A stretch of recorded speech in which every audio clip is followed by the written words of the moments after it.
So I've got this Manfrotto 410 Junior geared tripod that I've had for years. This is my second one. The first one I had similar issues with, and I bought this one as a replacement. And then I figured out how to fix the other one. I think I sold it as is or repaired or whatever. But anyways, I've had this one for, I don't know, 8, 9, 10 years. And I was cleaning out the car tonight, and I took all my stuff out of the car, and I was like, this thing, you can see it. I don't know if you can see it, but you watch right here. It has just a little bit of motion left to right here, and it's got it in that axis and this axis, and it did in this axis. I'm going to show you how to fix that. There's two things going on here. So what I first did was I took off this cover, and this gives you access to a 4 millimeter Allen head here. Broke that free. This is going to come apart, and then the whole head's going to come off, so you got to hang on to this thing. There's the plate and the gear and the sticker. Set that aside. Then this whole head comes off, and there's a nylon washer on the back side. Sometimes it'll stick to this side, and sometimes it'll stick to that side, but just be aware that it's there. Now, I'm just going to hang it there. Okay, this silver thing is the gear, one of the gears. So I'm going to turn this, and now this gear pops out, and you can see that there's teeth on there. That keeps, what those teeth do is they keep it fixed, and it's fixed right there at all times. And then there's a gear in here. When you turn that worm gear, this whole thing spins around this gear. So the head turns, and this stays fixed. This piece here doesn't ever move. Now, almost 100% of the time, you're looking to have the purpose of a geared head is to have your camera level. So almost always, your tripod's pretty close to level, and you just have to make minor adjustments right here. Well, what that does is this worm gear is always making adjustments on the bottom of this gear, which means that part is going to get worn out. So on this gear, that's this area right here from about, that's pretty worn out right there. From about here, I can feel it. It's really deep there. And then to about here. So that's about a third of the gear. What we can do to fix this, we don't have to get a new one. We don't have to get a new part even. All we have to do is turn it about 120 degrees. Because about a third of this is worn, we need to introduce a new, there's 2/3 of it that aren't ever used at all. We just have to face one of those other 2/3 down. So we're going to do that. So I've got, this is my worn area. I'm going to call this the worst spot. So I'm going to point it basically right straight towards the camera. I'm going to make this bottom part down here the new wear area. So what we need to do is add grease to there, which I've already done. I'd recommend nothing, well, it doesn't really matter what you use, something a little stickier. My garage is a mess right now, and the axle grease that I would use, the synthetic stuff, is buried. So I've put white lithium grease on there, which I think is going to be fine. So I've got, this is lubed. I stuck a bunch of grease down in there, and then I rolled it around with my finger to the rest of it. I think I should actually add some more. My garage door's open. If somebody out there, a four-wheeler. Let's stick some grease on there.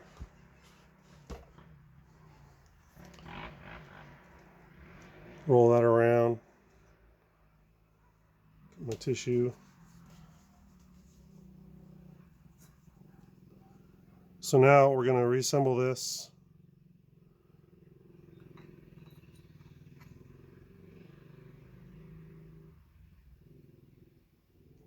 About like that. And all you have to do is stick that in there, and then use your quick release knob, turn it back, what's happening is, the way that works is, when you roll that forward, it pushes pressure on the gear. When you roll it back, it releases from the gear. It's on a cam.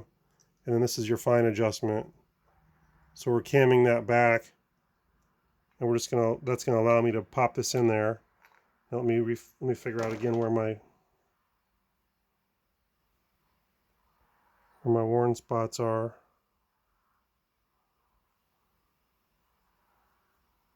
There. That's the worst spot, so we're going to put it towards the camera.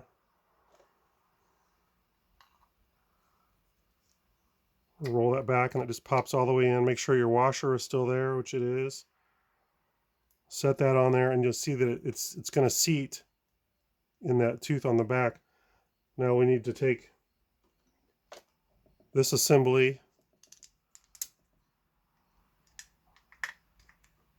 stick that in there, and I'm going to wipe off my fingers.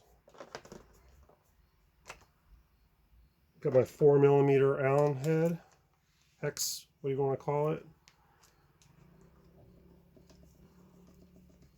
Spin that in there. Now, this is just part of the repair. Believe it or not, the issue we just fixed, that worn spot on the gear, that is not the reason this was rocking back and forth. We can tighten that down pretty good. This sticker is now going to be off, the 0 being level. I mean, I don't know if anybody ever looks at that. It's not going to be relevant anymore. I guess, honestly, actually we could make it relevant. It just depends on where you place it when you tighten it down. Okay. Now I've got the gear is on a brand new piece of metal in there, so basically that's the same as installing a brand new part, because we've rotated it to a position where that part was never receiving wear. Now the real reason this was rocking back and forth is the way that this knob is adjusted. So to access that, you grab this sucker, and it's going to be on there firm, so you just take that off. It just slides right off. And now we've got a 3mm. So what's going on, this is a 3mm set screw right here, and what a set screw does is it locks this knob onto the shaft that it's attached to. And I'll show you here. We'll loosen this up. Actually, I removed it. I didn't mean to take it out, but that's fine. And I'll show you what's going on. This knob, now my dog went's in here. This knob it's just threaded onto that shaft. Now I don't know how to remove this piece. I haven't figured that out, but we don't really care. There's your coarse adjustment. Now you can see how floppy that is. The whole reason I'm doing this repair is because it was just a tiny bit floppy before, like just, part of a degree. And you can see this bolt is coming in and out of this knob as we rock it. So what we have to do is we have to take this knob and adjust it tight against the coarse knob. And there's an nylon washer here someplace, unless I've dropped it. Let me look this. Let me pause the video. Okay, turns out the washer was on there. I just didn't see it. I want to get it off though. Got a razor blade handy here. The reason I want to get it off is I want to put some grease on both sides of this little washer. I wish I had a Q-tip. I don't. I'm going to use a little screwdriver. I'm going to wipe some of this I'm doing on the fly. I figured I would make a video when I was halfway through this. I'm just going to wipe off all this old stuff.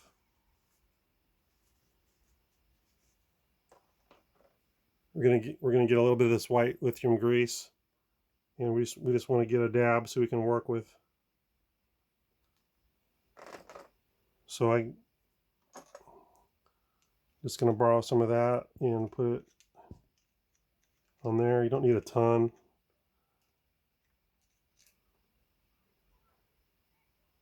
we'll smear it around this part, and that's really all we need. So we've got way more grease than we need.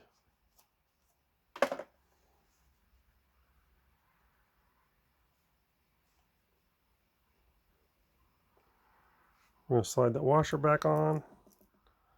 So if you remember this, you can see it better with the grease on there. That shaft is going in and out. We want to adjust this so that there's minimal play. This is kind of like adjusting a bearing on an old vehicle or on your bicycle, like your bottom bracket, your headset, or the wheels. When you're adjusting the bearings on a set of wheels or on a bicycle or something like that, you want to have maximum freedom with it so that the wheel spins, but with no play. And that's kind of what we're looking for here. We want this to be tight, but not so tight that it's miserable to use. But we don't want any play going on like that. So this knob is going to rotate until we get that set screw back in. So the set screw is still on my hex wrench.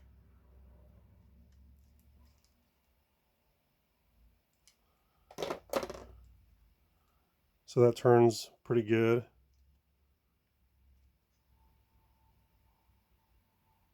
I don't feel any play, so I think there's some play there because we've actually introduced looseness here. So what you do, after you do this, you can let it snap back or you can lock it in. And that's actually pretty tight. I'm going to live with that. And when you put this set screw in, it's actually smashing some of those threads a little bit. It's biting into them, so you don't want to go too crazy, but you want it to hold still.